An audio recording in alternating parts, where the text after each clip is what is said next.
pigs, all kinds of stuff going on there. I ain't gotta pay attention to this big old wide road today. That there is a chicken house. A chicken house.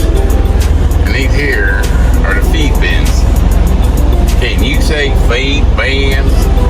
Nah, they're feed bins. The reason they got two of them is that way, one run low, you fill the other. It's pretty at this farm. I mean, it's nice. Hey, you see my trailer? That's it. Anyway, it's all good. It's another day out here in the shiny weather. I mean, foggy weather. Either or. Really is foggy. It's been a pretty tough day driving so far.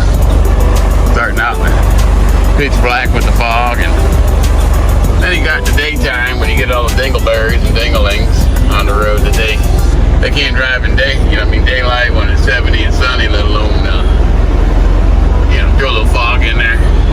I'm not talking about just the four-wheelers. Them truck drivers, they even worse. They don't know what they do. We're gonna go to that house right yonder. That's number 2.